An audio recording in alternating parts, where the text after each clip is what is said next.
Hey, it's Joshua Vergara from Android Authority. What's going on, everybody? And this is the matchup that many of you have been waiting for. Samsung's newest and greatest versus HTC's best. Yeah, this is the Samsung Galaxy S4 versus the HTC One. Design on the Galaxy S4 was always doomed to come down to this. You are either cool with or absolutely hate the plastic material and feel. What is incredible about the S4, however, is that for having a 5-inch screen, it feels almost exactly the same as the S3. It is even thinner and a little lighter. The HTC One has gotten praise for its aluminum body and is certainly one of the best looking smartphones available. The body comes around the 4.7-inch screen and makes the phone shine. Quite literally. The feel is pretty much the same on both, as the full devices are around the same size. I do really love the HTC One's sleek and industrious profile, but I cannot deny Samsung their feat of making the best handling 5-inch screen device out now. I'm forced to give this one a tie. Size does matter in the display category. The Samsung Galaxy S4 definitely has the edge by having a little more screen with a total 5 inches. It is the very saturated Super AMOLED technology that makes colors really pop. Viewing angles are great on the S4, as you can still see elements of the screen even at the steepest angles. The HTC One's LCD display is capable of the very same, but it is a little smaller. See, I'm all about the 5-inch screen, especially one as good as this. So the Galaxy S4 narrowly gets the display point. Performance on either of these devices will please anyone. You'll be zipping through either BlinkFeed or TouchWiz with absolutely no problems. That is because the Snapdragon 600 processor powers these flagships. The Antutu score draws the line, however, as the HTC One clocks in at 1.7 GHz and scores a little lower than the 1.9 GHz powerhouse found in the Galaxy S4. In terms of raw numbers, the S4 just barely gets the point, but come on. Either variant here will bring you a lot of wonderful speed and enjoyment. It's no secret that the Galaxy S4 comes with a bevy of new bits and pieces, mainly in sensors. See the full review for a comprehensive list, but I will mention the infrared sensor for air gestures, a gyroscope for pedometer abilities, and a sensitive screen that converts your finger into an S Pen. Not to mention the ability to remove that back cover and gain access to the replaceable battery and SD card slot. The S4 really does offer quite a lot. The HTC One, on the other hand, doesn't offer nearly as much as the S4, but has a couple aces in the hole. We'll get to the camera in a bit, but boom sound beckons. These front-facing speakers are spectacular performers and make the HTC One a nice little sound system.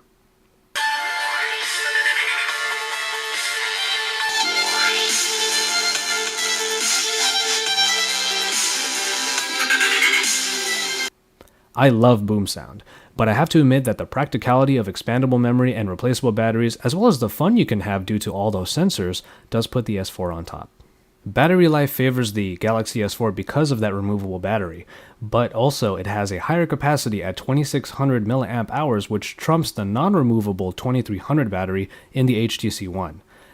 Now the camera situation is very interesting. On the one hand, you have Samsung's success with the S3's 8-megapixel shooter returning with the very good 13-megapixel performer in the S4. Not only are the optics better, but the app has been given a lot of new features like eraser and drama modes. With very good quality, you have a ton of ways to get your shot. On the other hand, the HTC One decided to forego the megapixel count and focus the quality on only 4. Without the many different modes the S4 can boast, low-light performance turns out to be the Ultra Pixel's main attribute. The Galaxy S4 might give you a lot of ways of getting your shot, but the Ultra Pixels actually do their job. Even if the picture from the HTC One is a lot smaller, I can't deny their quality. So because both of these cameras fulfill particular needs, I will give them both the point. And finally, we get to the software. In one corner, you have TouchWiz, the over-the-top Samsung UI that is uber colorful and at times can seem a little crowded. I was never really a fan until I saw how it worked on a 5-inch screen. The flamboyant UI actually works well for this 1080p display. Throw in a number of new navigation abilities like Air Gesture and Air View, health monitoring via S-Health, and even smart scrolling and pausing, and you have an OS capable of a great deal of cool things. And in the other corner is Sense, which has gotten a lot of flack in the past for its spaced-out design. But Sense 5 revitalizes HTC's UI with a better coat of polish and BlinkFeed, in addition to the home screens that consolidate social media and news outlets into one easy-to-navigate panel. It's a great addition that I actually used a lot more than I thought I would. If the HTC One was rocking an earlier version of Sense, it would have lost right away. But I have to give BlinkFeed credit for taking up quite a bit of my time. TouchWiz finally looks alright to me, and its additions are quite fun to use. I will give this one a tie because, to be honest, I have fun and get things done with either one. Now, pricing on both flagships will likely be around the $200 mark for 2-year contracts in the US. Otherwise, the HTC One Unlocked actually comes in at the cheaper price of around $575 compared to the $700 unlocked price of the S4. If price is a big deal to you, you really can't go wrong saving a little bit of money on all that HTC's beast has to offer. And so, there you have it. The Galaxy S4 does take the win in this versus primarily because Samsung really packed in a lot of features into its phone. It really is a device of choice. You might not use all of the new features, but they are there for you nonetheless.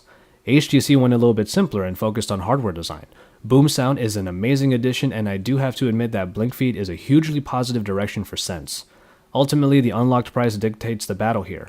The Samsung's larger screen and more robust feature list do make it pricier than the still wonderful HTC One. And for a lot of people, it's going to come down to just these two phones. But given the quality of either device, isn't having that choice pretty awesome? Don't forget to subscribe to our channel and then head on over to AndroidAuthority.com because we're your source for all things Android.